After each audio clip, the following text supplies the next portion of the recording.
Hey guys, it's me back with another video. Today we're going to be playing Dagon. If you recognize that name, good. If you don't recognize that name, go read a fucking book. Specifically one by H.P Lovecraft. Read it. It's good. I swear.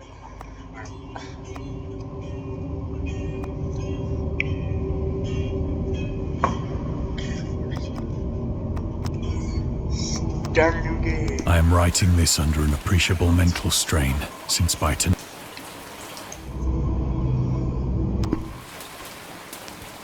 penniless, and at the end of my supply of the drug which alone makes life endurable, I can bear the torture no.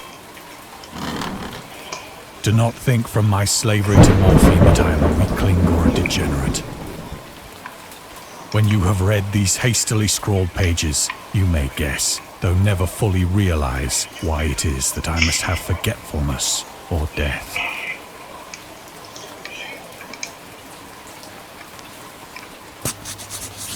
Oh, there's a question mark there. It was in one of the most open and least frequented parts of the broad Pacific that the packet of which I was supercargo fell a victim to the German sea raider.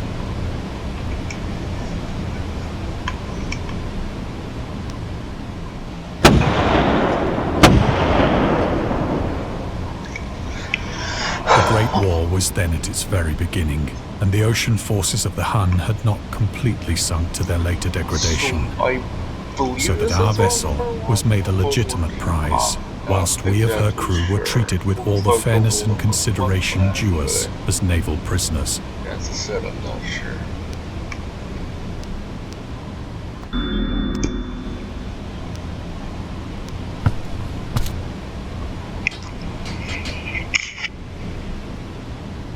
So liberal, indeed, was the discipline of our captors, that 5 days after we were taken, I managed to escape alone, in a small boat, with water and provisions for a good length of time.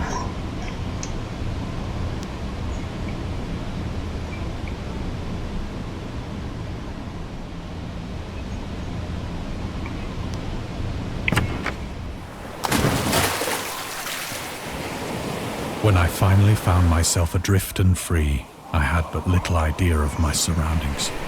Well, it's ocean, so... Never a competent navigator, I could only guess vaguely by the sun and stars that I was somewhat south of the equator.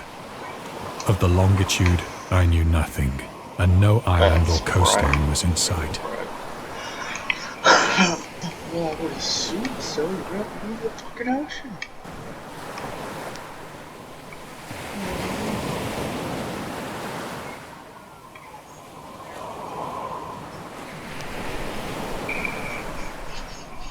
The weather kept fair, and for uncounted days I drifted aimlessly beneath the scorching sun, waiting either for some passing ship or to be cast on the shores of some habitable land.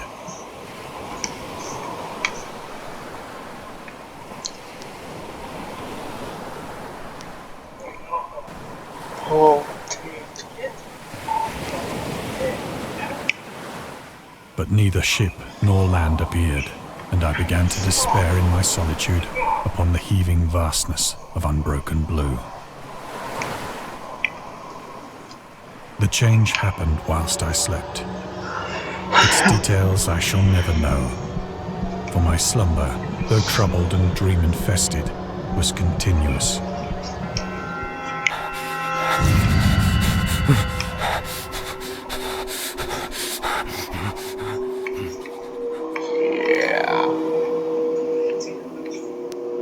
When at last I awoke, it was to discover myself half sucked into a slimy expanse of hellish black mire, which extended about me in monotonous undulations as far as I could see, and in which my boat lay grounded some distance away. Though one might well imagine that my first sensation would be of wonder at so prodigious and unexpected a transformation of scenery, I was in reality more horrified than astonished. For there was in the air, and in the rotting soil, a sinister quality which chilled me to the very core. The region was putrid with the carcasses of decaying fish, and of other, less describable things which I saw protruding from the nasty mud of the unending plain. Squid. Perhaps I should not hope to convey in mere words the unutterable hideousness that can dwell in absolute silence and barren immensity. There was nothing within hearing and nothing in sight save a vast reach of black slime. Yet the very completeness of the stillness and the homogeneity of the landscape oppressed me with a nauseating fear. The sun was blazing down from a sky which seemed to me almost black in its cloudless cruelty, as though reflecting the inky marsh beneath my feet.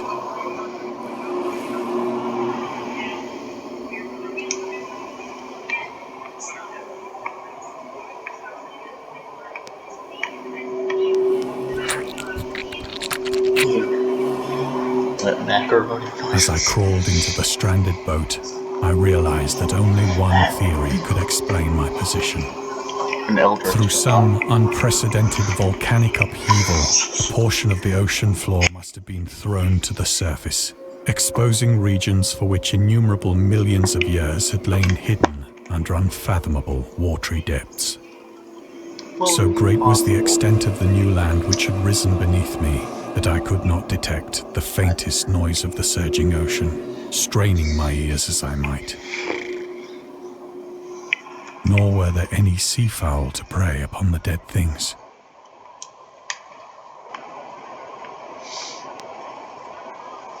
Fish. For several hours I sat thinking or brooding in the boat, which lay upon its side and afforded a slight shade as the sun moved across the heavens. As the day progressed, the ground lost some of its stickiness and seemed likely to dry sufficiently for traveling purposes in a short time. That night I slept but little, and the next day I made for myself a pack containing food and water, preparatory to an overland journey in search of the vanished sea and possible rescue.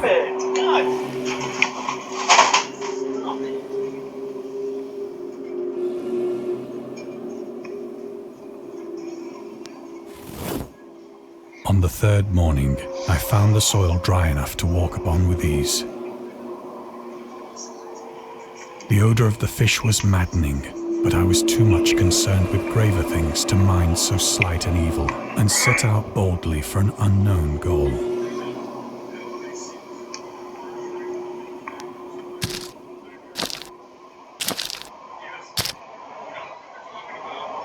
All day I forged steadily westward, guided by a faraway hummock which rose higher than any other elevation on the rolling desert.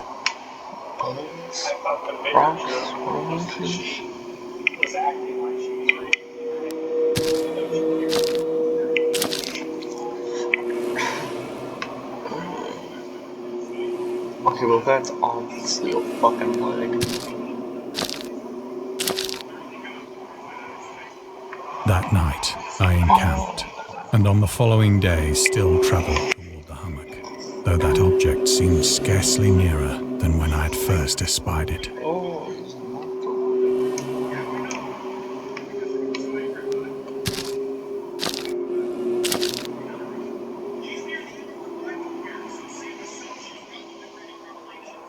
By the fourth evening, I attained the base of the mound, which turned out to be much higher than it had appeared from a distance.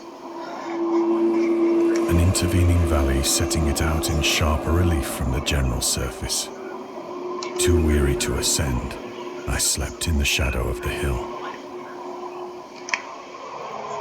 I know not why my dreams were so wild that night. But ere the waning and fantastically gibbous moon had risen far above the eastern plain, I was awake in a cold perspiration, determined to sleep no more. Such visions as I had experienced were too much for me to endure again, and in the glow of the moon I saw how unwise I had been to travel by day. Without the glare of the parching sun, my journey would have cost me less energy. Indeed, I now felt quite able to perform the ascent which had deterred me at sunset. Picking up my pack, I started for the crest of the eminence.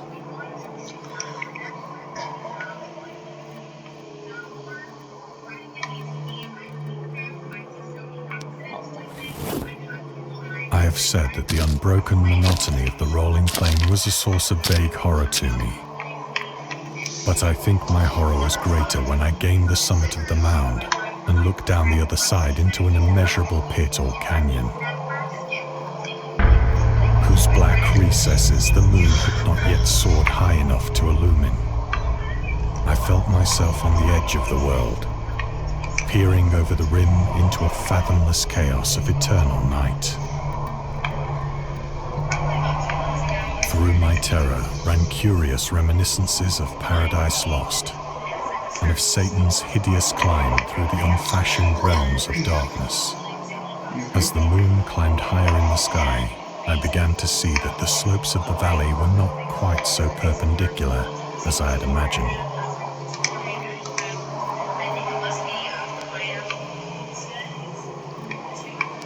Ledges and outcroppings of rock afforded fairly easy footholds for a descent, whilst after a drop of only a few hundred feet, the declivity became very gradual.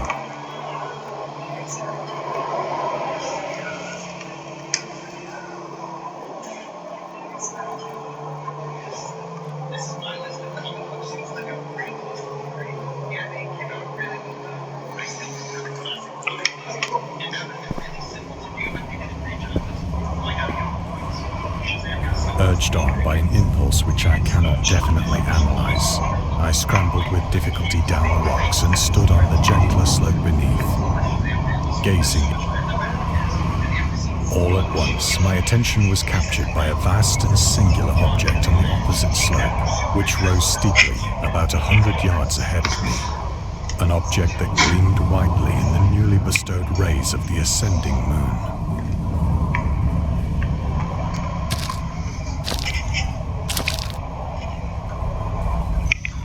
That it was merely a gigantic piece of stone, I soon assured myself. But I was conscious of a distinct impression that its contour and position were not altogether the work of nature. A closer scrutiny filled me with sensations I cannot express. For despite its enormous magnitude, and its position in an abyss which had yawned at the bottom of the sea since the world was young, I perceived beyond a doubt that the strange object was a well-shaped monolith, whose massive bulk had known the workmanship and perhaps the worship of living and thinking creatures. Dazed and frightened, yet not without a certain thrill of the scientist's or archaeologist's delight, I examined my surroundings more closely.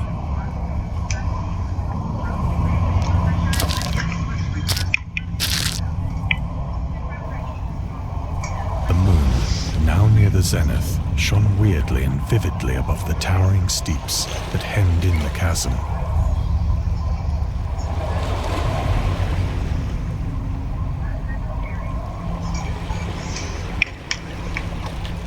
And revealed the fact that a far-flung body of water flowed at the bottom, winding out of sight in both directions and almost lapping my feet as I stood on the slope. Across the chasm, the wavelet on whose surface I could now trace both inscriptions and crude sculptures. The writing was in a system of hieroglyphics unknown to me, and unlike anything I'd ever seen in books.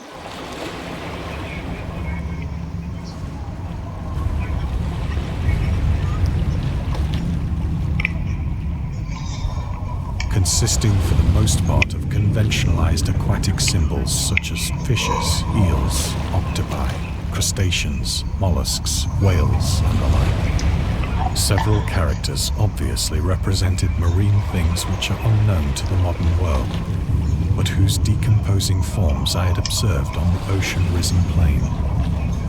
It was the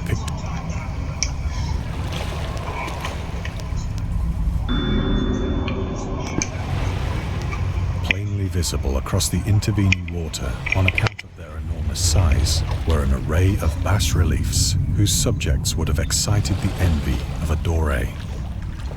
I think that these things were supposed to depict men, at least a certain sort of men, though the creatures were shown disporting like fishes in the waters of some marine grotto.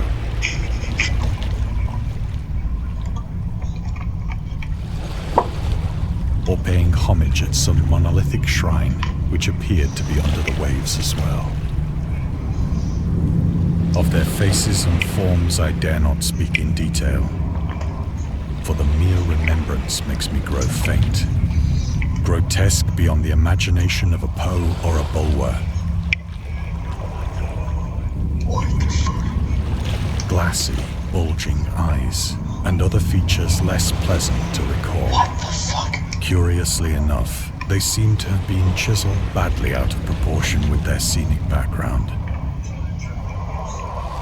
For one of the creatures was shown in the act of killing a whale, represented as but little larger than himself.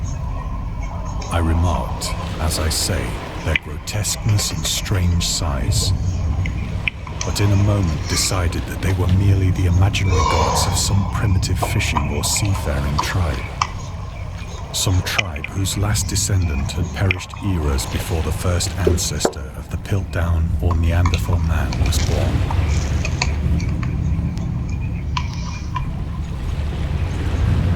Awestruck at this unexpected glimpse into a past beyond the conception of the most daring anthropologist, I stood musing whilst the moon cast queer reflections on the silent channel before me. Then, suddenly, I saw it. With only a slight churning to mark its rise to the surface, the thing slid into view above the dark waters. Loathsome. What? They darted like a stupendous monster of nightmares to the monolith, about which it flung its gigantic scaly arms, the while it bowed its hideous head and gave vent to certain measured sounds.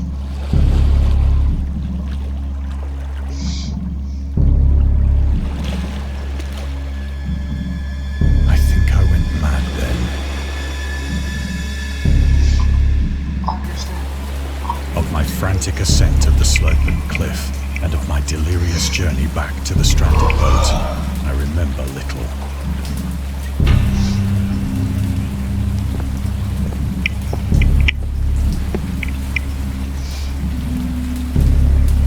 I believe I sang a great deal, and laughed oddly when I was unable to sing.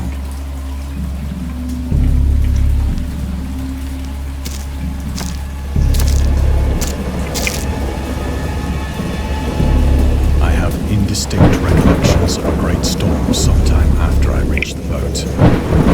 At any rate, I know that I heard pearls of thunder and other tones which nature utters only in her wildest notes.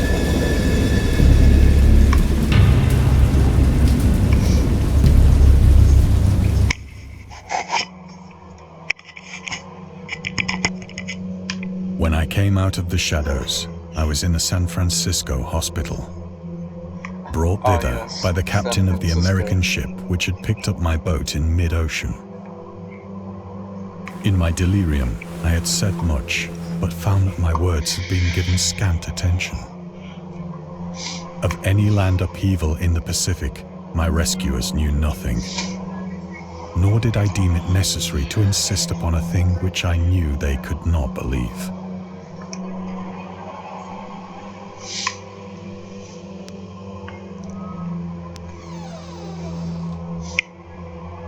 I hear you watching spooky shit over there. Once I sought out a celebrated ethnologist and amused him with peculiar questions regarding the ancient Philistine legend of Dagon, the fish god. That's what Dagon is. The fish god.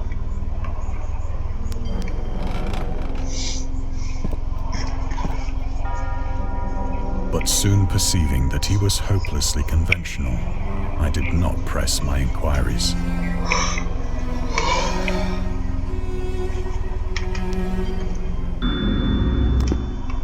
Cthulhu myth?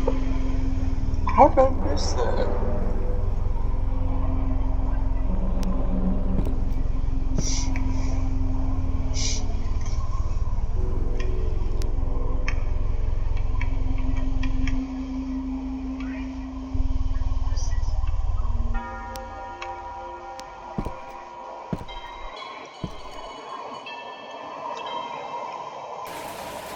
It is at night, especially when the moon is gibbous and waning.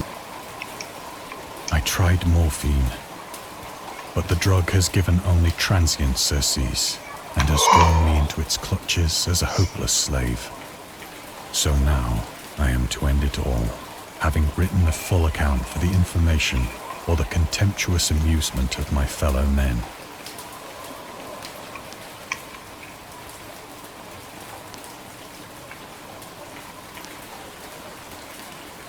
I have no choice. Often, I ask myself if it could not all have been a pure phantasm. A mere freak of fever as I lay sun-stricken and raving in the open boat after my escape from the German man of war.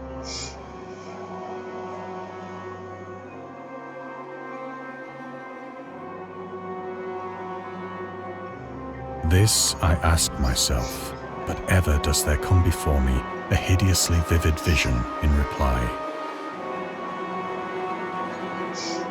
I cannot think of the deep sea without shuddering at the nameless things that may at this very moment be crawling and floundering on its slimy bed.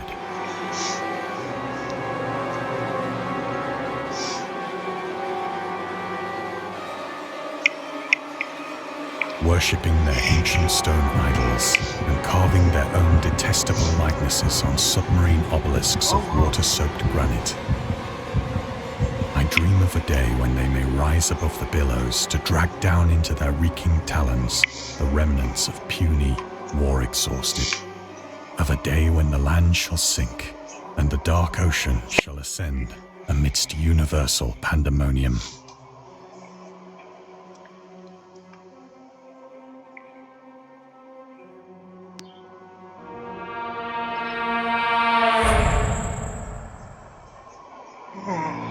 The end is near. I hear a noise at the door, as of some immense slippery body lumbering against it. It shall not find me.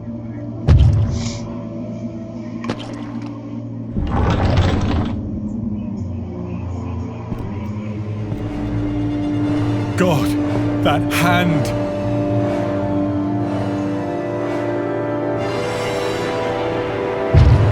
The window!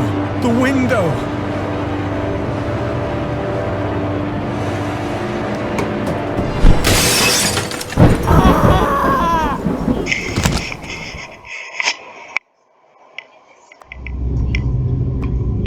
Yeah. There's DLC. What the fuck? There's DLC? How did I not know this? Well, anyway, that was Dagon. It's a game based around the H.P Lovecraft story, so yeah, that was fun. Goodbye, I guess.